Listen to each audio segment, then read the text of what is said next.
سلام دوستان خوبم، لحظاتتون خوش. ببینین امروز براتون آموزش چه غذای خوشمزه ای رو آوردم. غذای تایلندی بسیار خوشمزه. عطر و بوشو که نگم براتون. من که آماده هستم آموزش این غذای خوشمزه رو براتون آماده کردم. بریم که با هم طرز تهیه‌اش رو ببینیم.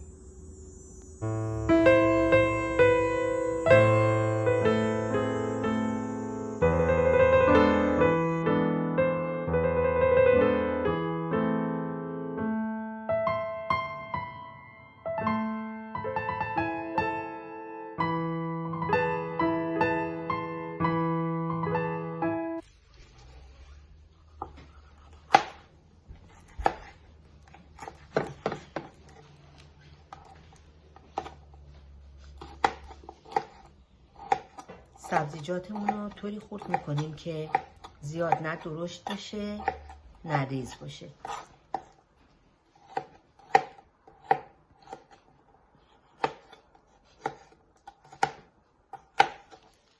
سعی کنیم همه رو هم یه اندازه خورد کنیم.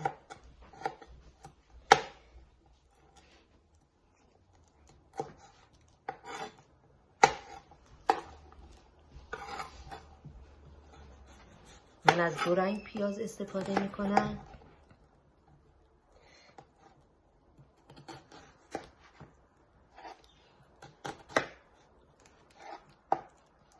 که شکل غذامون رو زیباتر بکنه.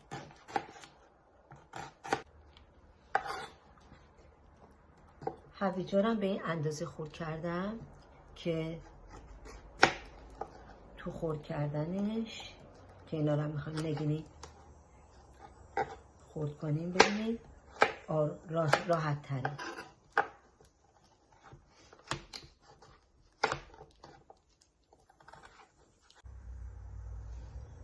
خب دوستان خوبم، من تاور رو گذاشتم روی حرارت.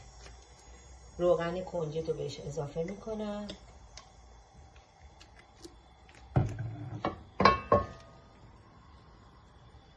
به این صورت.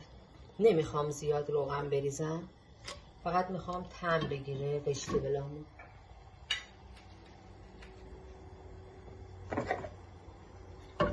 حالا هویج رو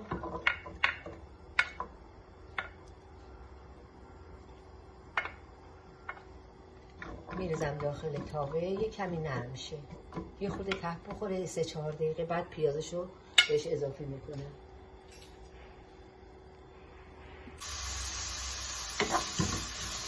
بعد از 3 دقیقه فلفل دلمه‌ای رو بهش اضافه میکنم. البته میتونیم به جای فلفل دلمه‌ای نخود فرنگی بریزیم، ولی من فلفل دلمه‌ای رو دوست دارم. همینطور پیازه.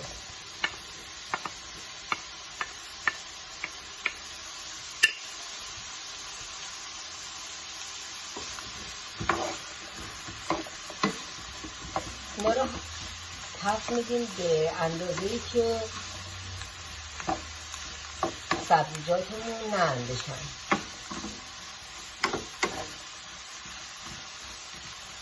نمیخوام پخته بشن، لیت بشن.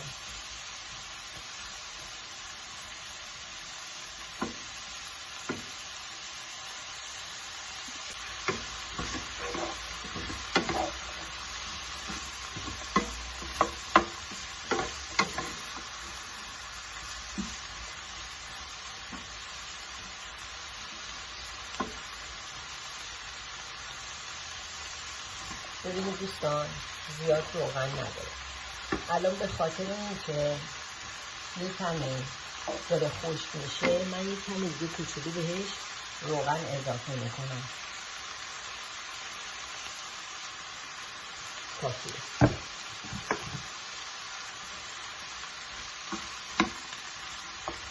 همین تایی کف تاوه رو نگاه کنیم متوجه میشیم که باید روغن بریزیم یا نه.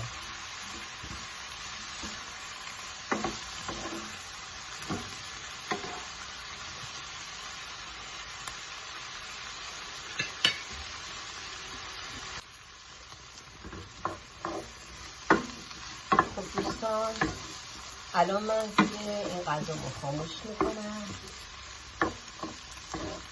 چون به اندازه رسید کافی اینا نرم شدن، دیگه بیشتر از این له میشن. حرارت رو خاموش میکنم.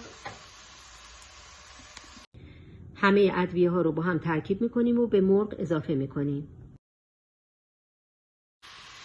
دوستان من تو همون تابه‌ای که سبزیجاتمو تفت داده بودم کمی روغن کنجد ریختم و مرغایی رو که بهش ادویجات رو اضافه کرده بودم ریختم که تفت بدم.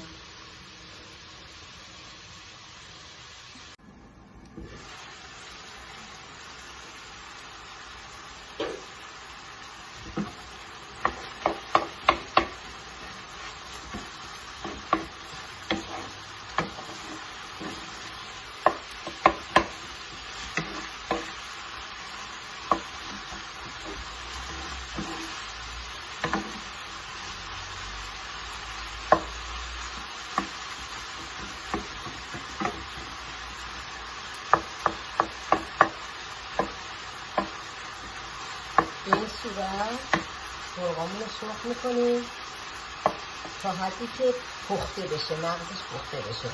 مرغ نباید خام باشه، خطرناکه.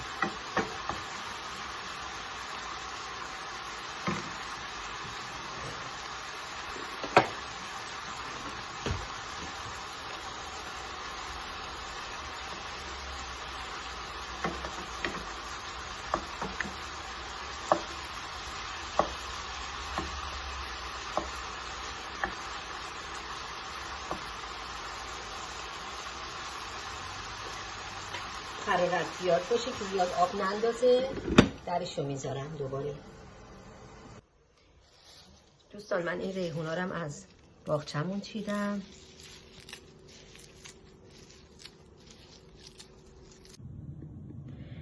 و حتما باید به غذامون اضافه بشه و در حدی خرد میکنیم که نه درشت باشه نه ریز.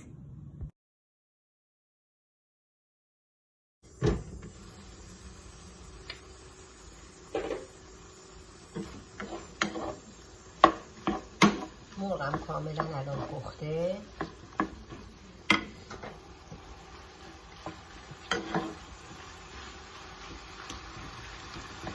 عزیزان من به این مرغم زیاد اگه توجه کرده باشین نمک نزدم، اضافه نکردم، فقط به خاطر اینکه الان باید به سویا سس اضافه کنم.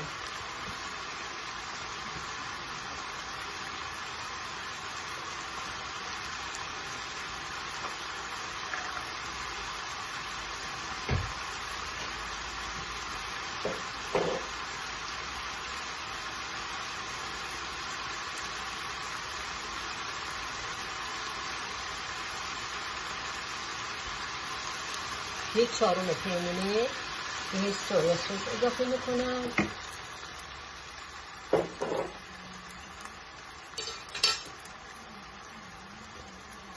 و مواد سبزیجاتونم بهش اضافه میکنم که شور نشه. و حالا ریحونم بهش اضافه میکنم.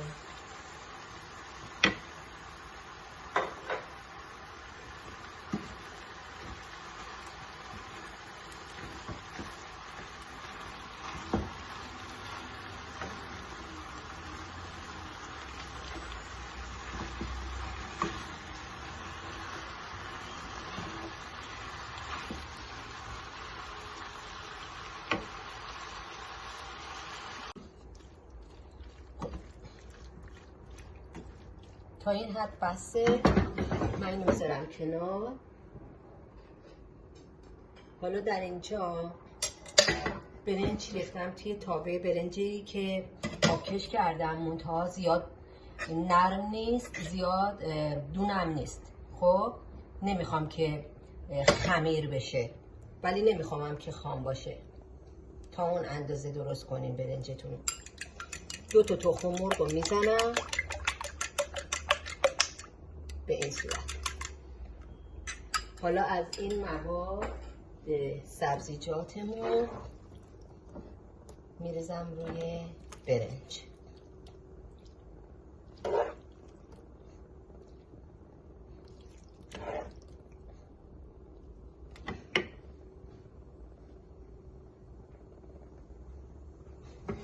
حالا اینو با هم ترکیب میکنم.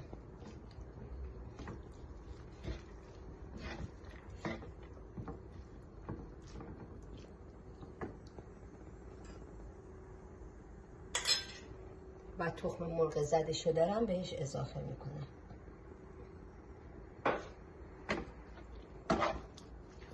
حرارتم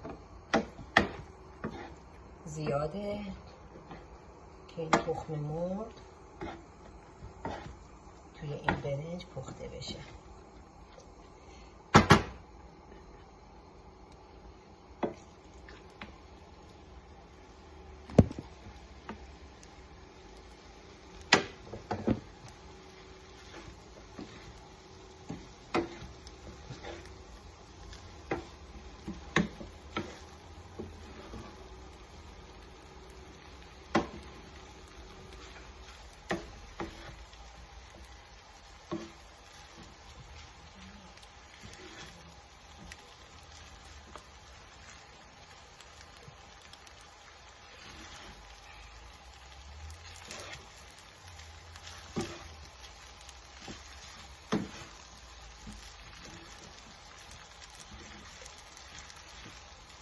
غذامون آماده است.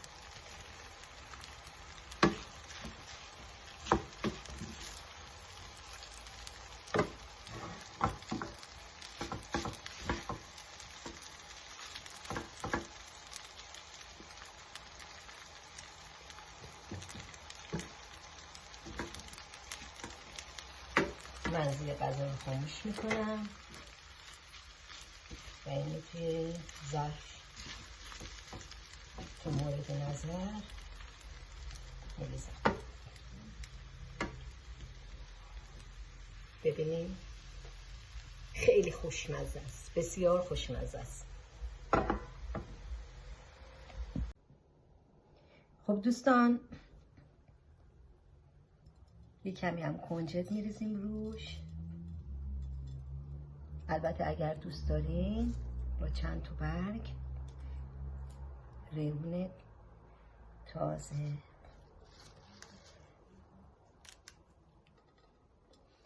امیدوارم درست کنین و از این غذای تایلندی خوشمزه لذت ببرین.